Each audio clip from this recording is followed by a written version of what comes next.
It's my pleasure to introduce to you Maegan McConnell. Maegan is a social worker and a Queen's Psych grad, and she is the founder and executive director of a non-for-profit organization called Peace in Minds. This organization has the mission to increase safety and well-being of persons living with mental illness by increasing mental health education and treatment in resource-poor communities. I am thrilled that she has taken her time to volunteer to be here today to talk to you both in her keynote address and as a mentor in the next half an hour or so. So please join me in welcoming Maegan. Let's speak. Nice.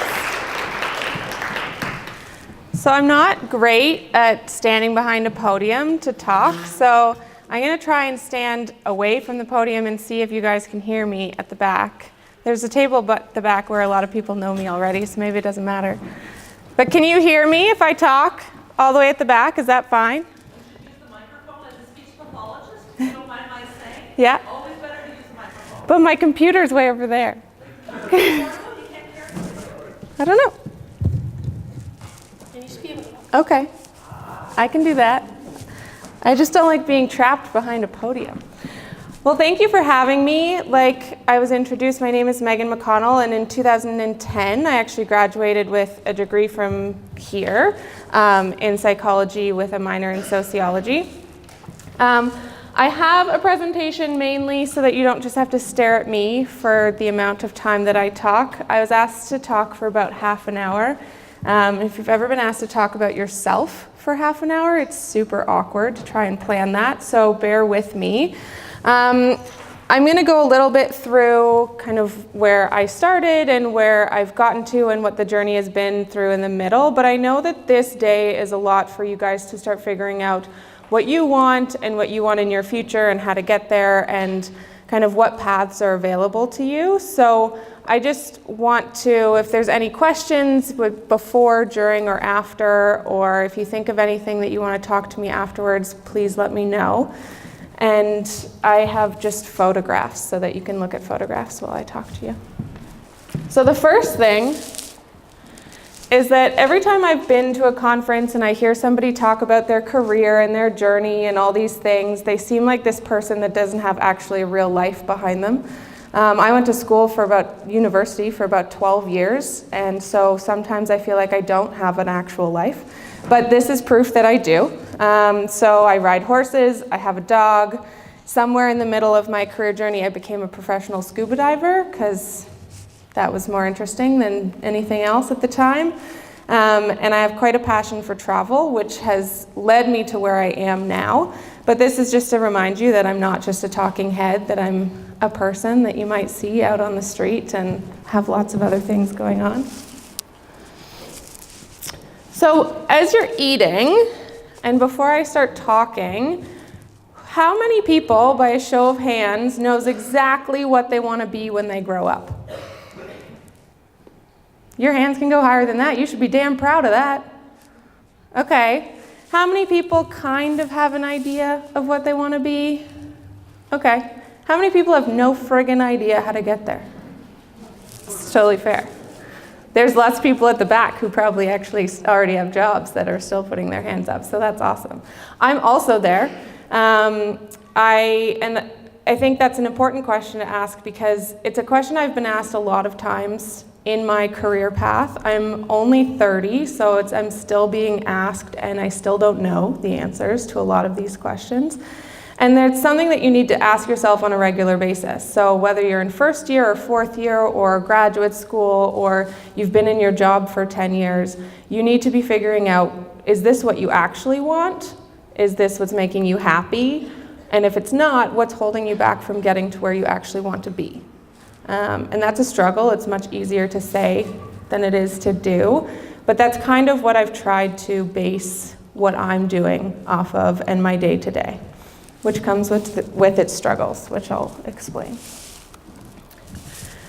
So after I graduated from Queen's in 2010, I absolutely did not have the marks to go to grad school. My marks were crap. A lot of that was due to personal circumstances. I didn't actually want to come to Queen's. I originally enrolled at Ryerson University in their social work program, and due to extenuating circumstances, my mother was very ill and dying, and we were from Kingston. So in the middle of my first year of university at Ryerson, I made the decision to move back to Queens and enroll in psychology. I had the support of not only my high school guidance counselor, but some faculty here at Queens that I had known from previous things. And that's how my career at Queens got started. When I got accepted in high school to go to Queens, I hid my acceptance letter so that my mom wouldn't make me go. But I was very happy at the end of the day that this is where I went to school and this is where I came out of, because it gave me a lot of opportunities, and it's a name on my resume that everybody recognizes, which is always nice. After that, I didn't have the marks to go to grad school, so I found a social work program that took 12 months at Lakehead University. Because I already had an undergrad, I could do my Bachelor of Social Work at Lakehead. And I got my marks up, I got some placement under my belt, I got some practical experience, I kind of got back on my feet, and I applied to the University of Toronto for a master's in social work. And that's what I did. I spent a year there doing my master's in social work with a clinical stream with a focus on severe mental health. And from that, I got a lot of opportunities. So they have a big placement aspect to them as well. And I worked for CAMH, Center for Addiction and Mental Health, for a little while as a student in both their inpatient and a program called Drug Treatment Court, which was very interesting. Spent a lot of time in Toronto jails and courthouses, things like that. So I was starting to build my clinical career while having a social work spin on it and being more community-based and things like that. At the time, when I registered as a social worker after my master's, I was also able to register as a clinical psychotherapist because of the training I had during my master's.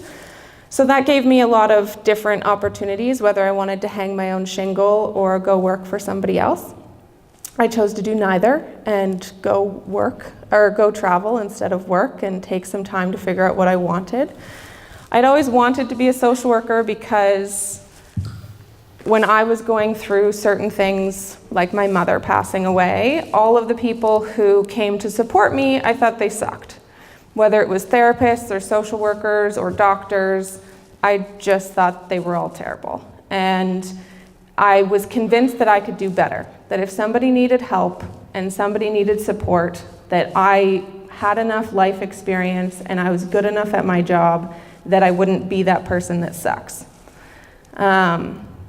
We'll see if that's real or not, but that's kind of where that came from. So I took a little bit of time off, came back, and I started working in York Region, north of Toronto, as an addiction specialist at York Region Addiction Services. I think I have a slide for that. So this is a picture of me doing what I'm supposed to do, getting a job in mental health, worked for the Canadian Mental Health Association and York Region Addictions. I was the clinical head of a program of about 11 people, and I was probably 24 at the time, which is not a time you should ever be the clinical head of anything. And it made me realize really quickly that if this was basically as high as I was going to get for many years, and this was going to be the job I was going to get, and the people who had the same jobs around me were miserable and counting down their days to retirement, that I needed to change something. And that I wasn't willing to just put in money to retirement and to my pension and be the same thing forever. So one day our systems were down. The only thing that worked on our computers was the internet, and it was a charting day, so I had no patients to see. And I started Googling what my dream job would be. This is really fun, but it's also really stressful, if you've ever done it before. I started realizing that my passion for travel needed to be involved, because every time I was sitting at my desk and I was bored, I wanted to quit my job and I wanted to leave. I didn't want to leave the job, I wanted to leave the country. So I needed to find a way that I could match my need to travel with my need to work in the scheme of mental health. Mental health has always been a passion of mine. I now specialize in psychotic illnesses, and that's become my new passion within that. And I needed to find a way to kind of marry the two together. So I started looking at jobs where you were working in mental health abroad, whether it's with Doctors Without Borders or Red Cross or the International Med Corps or anything like that. And I started realizing really quickly that if you didn't have any international experience or a degree in something international, that you were gonna have to start at the bottom and work your way up. And I had been 24 and given a spot at the top, so why would I work my way up from the bottom? So in that moment, I decided to apply again to grad school. I applied to Trinity College and Oxford University for a master's degree in international development. I was a little cocky to apply to Oxford because that didn't happen. But Trinity College was happy to have me, and I was there for 2 years. I wrote every paper I had, whether it was on climate change or climate justice or conflict or anything like that. I wrote everything on mental health and mental illness, which drove my professors crazy. There's lots of things out there on all of those topics, but the people who live in the realm of international development often forget that mental health is a huge part of that. I also audited a global health master's at the same time to kind of fill in my need for that type of interest and that type of information. And near the end of my degree, my 8th grade teacher, which is weird, showed up in Dublin and went out for coffee with me and said, "Where are you going to work after this?" And I explained to him that, again, Doctors Without Borders and International Med Corps and the Red Cross and all of these things have 1 or 2 mental health workers for their whole organization. Partners in Health, if you've ever heard of this, a huge international health agency, has 2 people that run their mental health programming. So if you're one of them, you have 14 countries that you run the mental health programming for, which is ridiculous.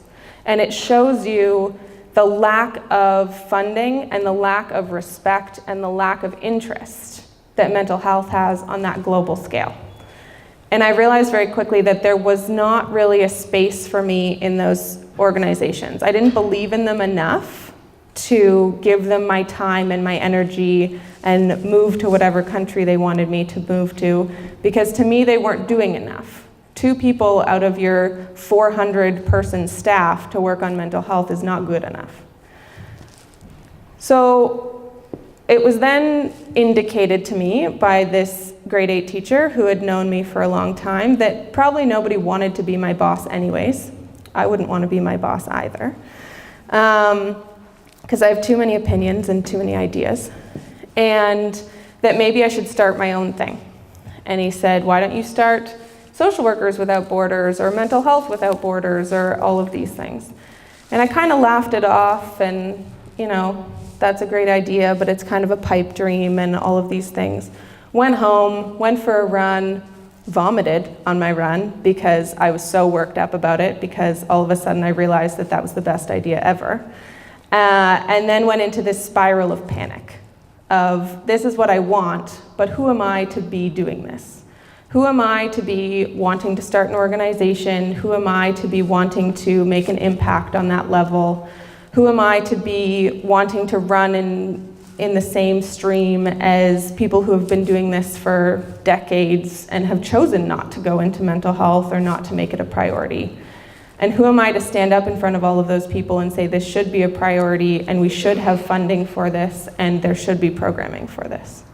Which should happen here in Canada as well, but on a global scale, it's even more intimidating. So if you've ever been told about imposter syndrome, it typically happens in grad school. Maybe it happens in undergrad too. It especially happens when you're trying to write your thesis and you think, who am I to be an expert on this 40-page document?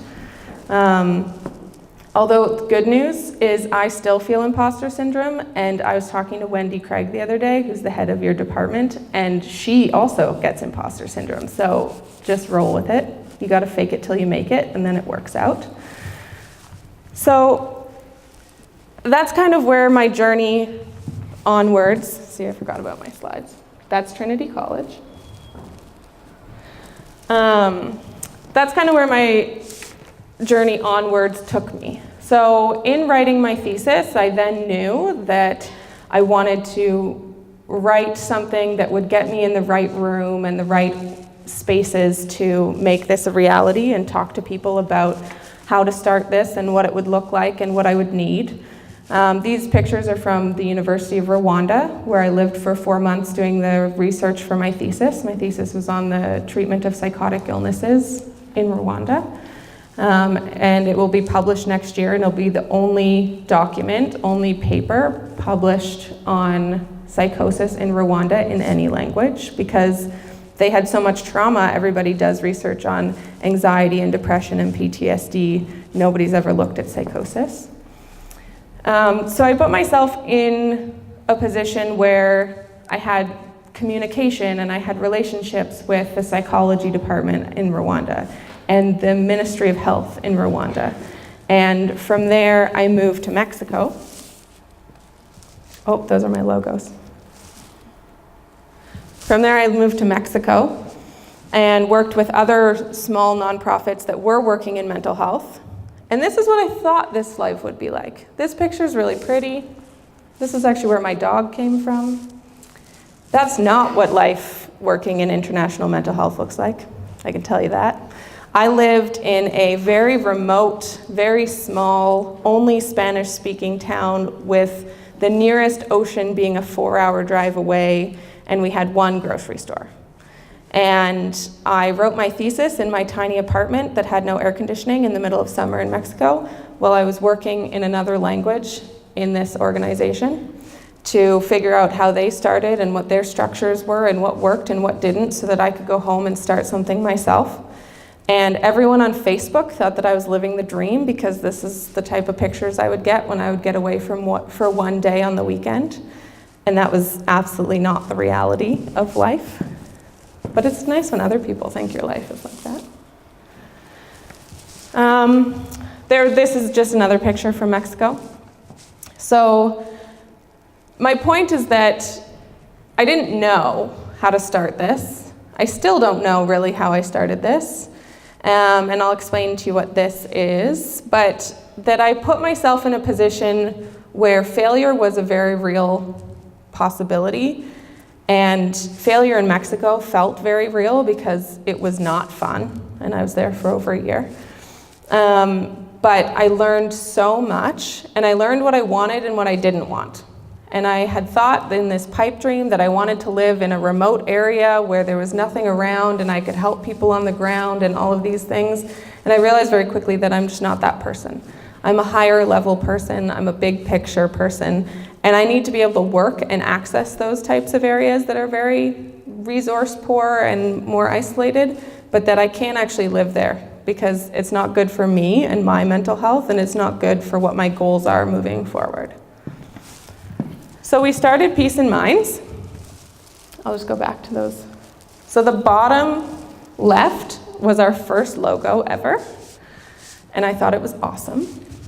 I thought it was simple, and I thought it was catchy, and I thought it was easy to put on anything, and it was like a stamp. And now when I look at it, I kind of hate it, but that's okay.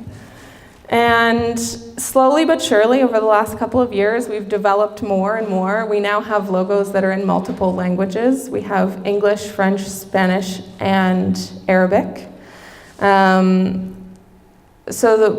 Just the logos in general tells you a lot about the growth of the organization. Peace in Minds was started wanting to fill a gap, and wanting to fill a gap that I didn't even really know what the gap was. I just knew that nobody was really working in mental health, and I wanted to be in that space.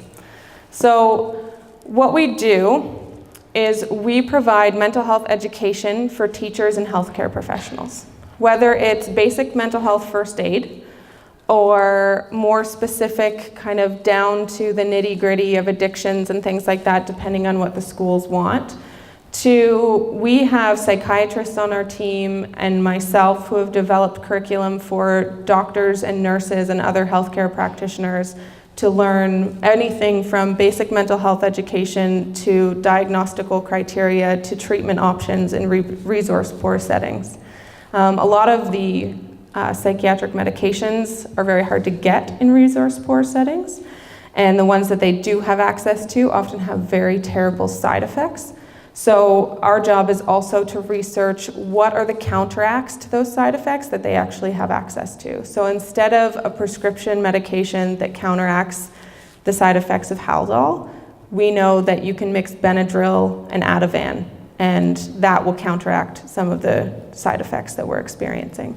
And those are things that you can get. Those are things you can find in most. You can find allergy medicine in most countries.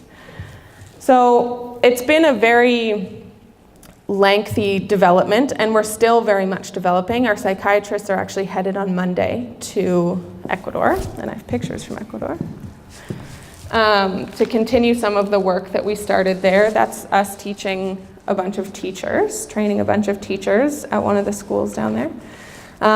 We're in the middle of working with the Ministry of Health in Saudi Arabia to do a school program there to implement mental health first aid training for all the teachers in the school systems. We're in talks with Uganda, Kenya, Madagascar, Mexico. We're going back to Mexico in September for a conference and for work. And we're also working here now with KGH. We're about to implement a psychotic symptom program in the hospital for inpatients and outpatients. So it's kind of taught me that, it hasn't kind of taught me, it's very much taught me that first you need to figure out what you want, and then you need to realize that when you think you know what you want, it's very likely to change, and that's okay. And that it's a constant process of change. So if we think that we want to be a psychologist or a social worker or a psychiatrist or an engineer right now, we need to be okay with the fact that in 1 year or 2 years or 5 years, that might change. And then we go back to reflecting on what's actually going to make us happy. What do we want to be doing in 5 years or 10 years that we're not going to be counting down the days to our retirement? And I don't wake up every day super excited to do what I do. Some days I'm really tired because I work a lot. But you want to be happy most of the time going to work. And I do believe that that is a reality that we can all obtain. Whether it's what you actually do or your side hustle that makes you happy, something has to make you happy that you're doing for work, because we spend more time of our lives at work than we do anywhere else. So we need to be doing something that doesn't make us miserable. The other thing is that you kind of have to be, if you have a pipe dream and you're not really sure how to get there, you kind of just have to ask every person you know. The way that if somebody came to you and said, do you know anybody in this field, or do you know any contacts here, you would say yes, you would want to help that person. That person is your friend or your colleague or your family member. We're all here to help people. So have no fear in going up to somebody and saying, hey, do you know somebody at Children's Aid, or do you know somebody at the hospital, or do you know somebody at the World Health Organization or MSF or anything like that? Because the worst that they're going to say is no.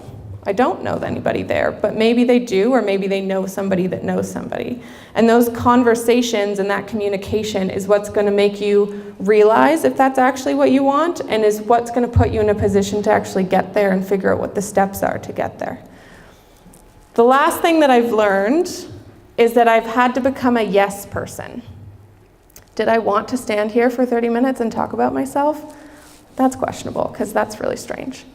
But at the same time, I know that when I was your age, I was convinced that I wanted to be a social worker, that I wanted to work in a clinic, and I wanted to do therapy, and I wanted to do all these things to help people.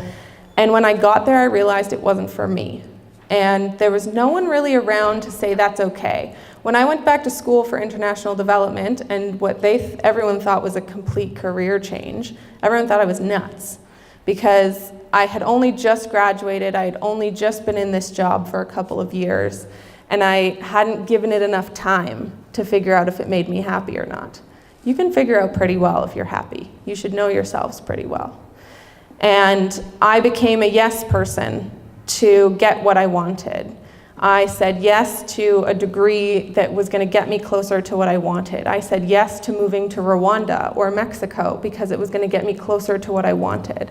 I said yes today because I want to make sure that other people know that they can take risks and they can fail and they can do things where your parents or your friends are going to think you're nuts. And it's probably going to pay off. And if it doesn't pay off, you're not going to regret it because at least you tried. And if you tried and it made you happy, that's awesome. If you tried and it didn't make you happy and it made you miserable, at least now you know. And then you don't do it again. So that's pretty much it. I've moved back to Canada. I now live here. I travel quite a bit for work, as you can imagine. I am also, if you're ever in the emergency department at KGH, I'm the social worker there, so I hope I don't see you. And between there and working with Peace in Minds, I work basically all the time. But I'm always happy, again, if somebody reaches out and says, do you have a contact here, or do you know anything here, or do you have any suggestions here? My answer is not going to be no unless I don't have any information. And I have no shame in sending you to somebody else who has more information than I do. And for every person that stands up in front of you and talks, and for all of those mainly men and some women in suits in the back who are going to give you advice and answer all your questions, have no shame in asking them for help, because that's why we're here, and that's why people are people. We're not working in this industry and we're not helping other people just so that we can stiff arm you guys and be like, get out of the way, right? So make sure you ask all the questions that you need to ask. If you have anything for me after, whether it's in the group or afterwards, please let me know. And that's my contact information if you want to stalk me or ask me any questions.